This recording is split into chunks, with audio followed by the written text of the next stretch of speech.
Hello, it's Joe from Nerd in Korea. We are doing one of my commander recommendations again. This is where I go through a few interesting commanders and I make suggestions about, on a budget, how to start building the deck. This is all about 1 mana commanders. So commanders you could probably get on turn 1 if you want to. This is actually suggested by, or is a question someone asked on a Facebook group, and then I lost track of it. I want to say thank you for the idea. So thank you, random stranger. I can't figure out where it was even, but anyway, please hit like and subscribe.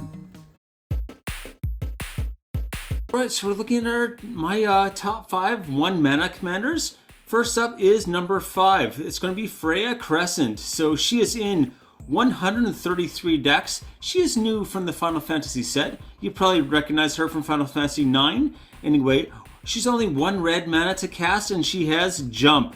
Sorry, first of all, 1/1 I should say. She's a 1/1, and she has jump. During your turn, she has flying. It's kind of useful that she only has flying during your turn for a lot of removal spells. We'll specify, like, you know, destroy creature with flying or something like that. You can avoid a lot of trouble that way. Not great on defense. I wish she had reach the rest of the time, but oh well. Tap, add a red. Spend this mana to activate an equipment spell or cast an equipment spell or activate an ability of equipment. And yeah, so this is your very standard kind of red Voltron equipment kind of commander. What you're really looking for here is to get to your commander damage win con with her. So yeah, very easy to do with red, especially. Equipment red, yeah, it'll get done. It'll get done quickly. So let's look at what to get with her, though. First up, I'm going to say Gilgamesh. Gilgamesh is 4 red, which sounds expensive for the 6/6, but let's see what he does. Whenever he enters or attacks, look at the top 6 cards of your library. You may put any number of equipment cards from among them into the battlefield, and you can attach 1 to a samurai. He might be your only samurai, but that's okay, right?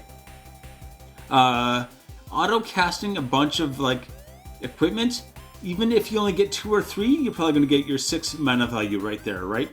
Very easily, that can pay off. So it's a way to it's not just going to get them to hand, it's going to get them straight to the battlefield, and that's what makes this really good. And only 38 cents, crazy. Ooh. Next up is Brass Squire for 3 colorless. Yeah, it is nice that they can go into any deck, even though we're only red. And tap, he's a 1/1 I should say also. Tap, attach target equipment you control to target creature. Just, yeah, throw an equipment on a creature. No problem. 115, actually. He's gone up a bit in value, actually. Two-handed axe is the weapon I'm recommending. This is just such a good thing. You should get a bunch of these while they're still cheap, I think. Anyway. 2 and a red for this artifact equipment. Whenever equipped creature attacks, double its power until end of turn. So you're going to double its power. Also, it's an adventure, so it has a sorcery you can use as well. Sweeping Cleave for 1 or red. It is an instant. I think I said sorcery. It's an adventure. It's an instant. Target creature you control gains double strike until end of turn. So you can give it double strike with the instant and then cast it and then equip it. And yeah, you'll basically have ×4 damage. So commander damage with your commander, you only need to get her to 6 instead of to get the 21 damage ×4, you only need to get to 6 from 1. So +5 will do it, which is not hard to do, frankly. And moving on to number 4, we have Skrelv, I think it's Skrelv, Defector Mite. He is in 1,553 decks, so much more popular. For 1 white, again, only 1, but it's white this time. A 1/1 with Toxic 1. Toxic is very interesting, we're going to talk about that in a second. He can't block. And for 1 Phyrexian mana, so you can pay 2 life or the 1 white mana. Choose a color, another target creature you control gains Toxic 1 and hexproof from that color, and can't be blocked by creatures of that color until end of turn. Very easy to turn this into evasion that can just go past anything a person has, right? You can give it protection from whatever color you want, and then you're done. Or it's not protection from the color, I shouldn't say that. but you know what I mean. Anyway, it's effectively like that. Even hexproof is so useful if you can control which color it is hexproof against at what time. You can basically counter spells with this as well. 131 for this. Yeah. So this in combination with Toxic is so good because you can basically get that Toxic damage through, and Toxic also stacks. So for anything else that has Toxic or Infect, you can turn that into like just more and more and more counters and damage that get through reliably. And also you can use Proliferate, right, to get your win con. So it is a very easy one to get to. Toxic, I think, was supposed to fix Infect. I think it kind of ends up just being synergistic with it instead. Okay, so for my recommended cards here, we've got Prosthetic Injector. It's a 1 mana equipment, 1 colorless mana equipment, I should say. The creature gets +0/+2 and has Toxic 1. Okay, that's the one really important thing about Toxic is that it does stack. So you can have Toxic 1 like 9 times, and basically, yeah, you're gonna do 9 poison counters. Toxic 1 means 1 poison counter, and then Toxic 2 is 2, and so on. Infect just does however many of damage is converted to that instead, or -1 counters on the creature. So yeah, it adds up quick. Anyway, that's a whole 7 cents. Oh, equip 1 also, I should have said, but anyway. Grateful Apparition for 1 and a white. It is a flyer, which is nice. And whenever it deals combat damage to a player or a planeswalker, proliferate. So this is going to be one of the ways you can just keep proliferating with this deck as well. It is only once per turn, or once per combat, I should say, but you can make that really count very quickly. Yeah, 17 cents for that one only. Finally, Lost Leonin. This is their Infect one. There's a lot of Infect choices, so I don't know if this would be your go-to, but anyway. For 1 and a white, again, this is a 2/1 with Infect. 2/1 sounds not good because it's very easy to knock that thing out, but remember, you're going to be giving it like hexproof and, can't be blocked by this color, and you're going to it's going to have Infect and Toxic 1, so it's going to be doing 3 poison counters anytime it hits another player, and then you can just proliferate and stuff like that. 24 cents. All right, moving on to number 3. We've got Frodo Sauron's Bane. He is in 4,186 decks, so a lot more. He's interesting in a lot of ways. First of all, he costs 1 white to cast. He's not a mono white commander though. He's actually an Orzhov commander because he has the black pips in his abilities. So for 2 white or black, meaning you can pay either, you can make him from a 1/2 citizen into a 2/3 scout, or halfling scout, with lifelink. So, getting up there, I guess, but for 3 more black, it does have to be black. If he is a scout, he becomes a halfling rogue with whenever this creature deals combat damage to a player. That player loses the game if the ring has tempted you 4 or more times. Otherwise, the ring tempts you. So basically, get your ring temps triggers in, and just start knocking people out of the game. This is almost like a weird version of Voltron, I think. But yeah, like a ring tempts you Voltron. I don't know what to call it. I'm sure there's a better term for that. Someone will tell me, but anyway, 25 cents only. Oi.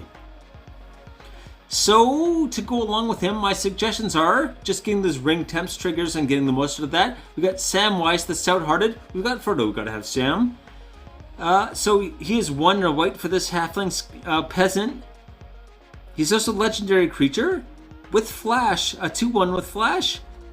And when he enters the battlefield, choose up to 1 target permanent card in your graveyard, put that into your hand. Or sorry, that was exiled from that left the battlefield this turn, returns to your hand. Then the ring tempts you. Okay, so you're basically getting like creature, you're getting recursion, you're getting like the ring temps trigger. Oh, this is so much for 2 mana, it's crazy. Only 10 cents as well. Aye. And Sam's Desperate Rescue. There's another Sam. For 1 black, this is a sorcery. Return target creature card from your graveyard to your hand. The ring tempts you. Very similar to the same thing. This is not limited to something that was taken out this turn though. So yeah, just anything you can put straight back into you. It does have to be a creature card, I guess is the one limitation, but that's only 8 cents. Next up is Access Tunnel. Again, making sure you're getting through with that, right? You gotta make sure that you can get through and not just be blocked right away. He's not like a high damage creature, so he can get taken out pretty easily. It's a land. You can tap to add 1 colorless mana or pay 3 and tap it. Target creature's power 3 or less can't be blocked this turn. So yeah, you pay 3, tap it, and Frodo can't be blocked, and you're basically just taking someone out of the game right there. 31 cents only. Number 2. Alright, here we go. Norrin, Swiss Survivalist. This is a weirder one, but I think it's potentially amazing. So he is in 997 decks. Not a whole lot compared to other ones on this list, but he also can't block. He's a 2/1 for 1 red mana, but he can't block. There's a downside. Whenever a creature you control becomes blocked, you may exile it. You may play that card from exile this turn. So anytime someone blocks one of your creatures, you're basically going to be recasting it from exile. This sounds maybe not good, but remember, you got things where you can like get benefits for casting things from exile, or get benefits for things leaving the battlefield. ETBs definitely want to get a lot of advantage from entering the battlefield effects, or entering effects, sorry, I'm old, over and over and over. So that can be very worthwhile, but also if you should not have any death triggers in this probably, right? You want to be able to get triggers for things for leaving the battlefield. That there are some there are fewer, harder to find than just the straight up death triggers, but they are there. Anyway, this is only 3 cents. Okay, so my suggestions: Dead Iron Sledge. For 1, this is an equipment that is 2 to equip, and whenever another creature blocks or becomes blocked by a creature, destroy that creature and equip creature. So you're going to destroy both of them, which, again, it's more of a threat for blocking, right? You're going to add to the blocking threat is the idea. 18 cents. And we've got Taunting Kobold for 1 red. Also has haste. That's really big. A 0/1 with haste. And so whenever it attacks, goad target creature an opponent controls. It is a 0. So they're probably not going to bother like taking it out unless they don't want something goaded. But the fact that it does 0 also means you can attack one player and like use it as a political tool. Like, oh, I'll goad this person's. I guess other people wouldn't want you goading a different player's thing. You can still use it politically to like leave them alone, I guess, is more the idea. I didn't say that out loud when I was planning it before, so I probably should. Anyway, 7 cents. Finally, we got Circuit Mender. He is 3 colorless to cast this artifact creature. 2/3, so not bad. And when it enters the battlefield, you gain 2 life. Sure, why not? When it leaves the battlefield, draw a card. Not when it dies, when it leaves the battlefield. So when you're exiling, if it gets blocked and you exile it, you draw a card, you recast it, you gain life, exile, keep sending it back and forth, get your life gain and card draw all sorted. So yeah, 16 cents. On to number 1. If you watch this channel, it's probably going to be a huge surprise. Zabaz the Glimmer Wasp. He is in 2,525 decks, 1 colorless. He is not, once again, he is not a colorless commander just because he's colorless. He has red and white in his abilities. The pips are shown in his ability box, which makes him a Boros commander, which is a nice thing.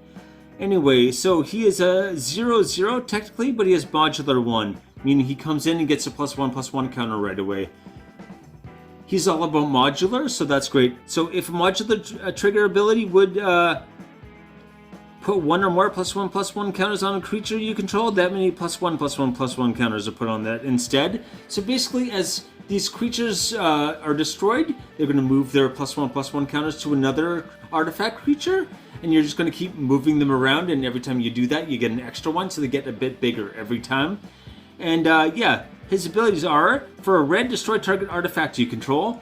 No tapping, just 1 red, blow up something. So yeah, there's artifact creatures that are going to, like, become these kind of stockpiles for +1/+1 counters. You blow them up and you move them all onto another creature. And they can either just do a whole bunch of damage, or they can use some kind of trick to just create a bunch of mayhem, basically.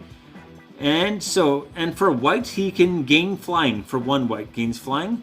13 cents only. Actually, yeah, I did a deck on this, as I said. I reviewed a deck and I made my own budget version. I really liked this. Is one of the ones where I was like, I wonder if I can put this together in South Korea. And I started like adding even like a quarter of the cards in, and you can get it in the US for about $25, and I was way over $50 already, just with like a quarter of the card. So I ended up not doing it, sadly, but anyway. +1/+1 counters, because you can move them around, is one advantage, but also the fact that, yeah, you can get all kinds of other bonuses. Building around +1/+1 counters is very easy. It's one of my go-to sub-themes. So you can use this kind of your like main commander trick. It is, or your commander, I shouldn't call it a trick. The main theme of your deck is a really effective way to go about it. This also gives you kind of a double thing to take advantage of. So there's a +1/+1 counters and all the artifact synergy and artifact creature synergy. So very abusable. For 13 cents, it is good. Alright, so my recommendations. Arcbound Shikari. Am I saying it right? I always feel like I should say Shakira, but I know that's wrong. Anyway. 1 red white for this 0/0 with first strike. So when it enters the battlefield, put a +1/+1 counter on each other artifact creature you control, and has modular 2. So when it comes in, it gets 2 +1/+1 counters. It's going to put a +1/+1 counter on every other artifact creature, which should be all of your creatures, including your commander. So yeah, as they start, getting destroyed and moving their +1/+1 counters around, they're going to be bigger when they do that. So yeah, 8 cents, well worth it. Next one is Arcbound Javelineer for 1 white. You can tap and remove X +1/+1 counters from it. It deals X damage to attacking creature or blocking creature. Just being able to punish those attackers or blockers is very good. They don't have to be attacking or blocking you. You can do this during anyone's turn, right? You can basically use this as like a removal spell. And you're going to be able to get those +1/+1 counters on this pretty easily. So not hard to do. Anyway, 6 whole cents for that one. And this is the craziest one. I hadn't seen this before I built this deck. Triskelion for 6. This artifact creature construct is a 1/1, and it enters the battlefield with 3 +1/+1 counters on it. So it's going to be a 4/4, and you can remove a +1/+1 counter from it. It deals 1 damage to any target. Any target, including players, right? So yeah, you don't have to like you can, even by mid-game, if people are starting to lose some life, you might be able to just like take a player out by taking +1/+1 counters off of this guy, or use this as like your finisher to take the game. Only 16 cents. Basically, it's Walking Ballista that is like only 16 cents somehow. Insane. Alright, we're going to get on to the list here. It's only 5, so it's a short list, thankfully. Anyway, Freya Crescent is 16 cents only. Skrelv Defector Might, 131, the most expensive one on the list by a long shot. Frodo Sauron's Bane is 25 cents. Noran Swiss Survivalist. I can't say words, so 3 cents, but tricky. Anyway, finally, Zabaz the Glimmer Wasp. I still want to build that deck. 13 cents only. So good. Anyway, take it easy.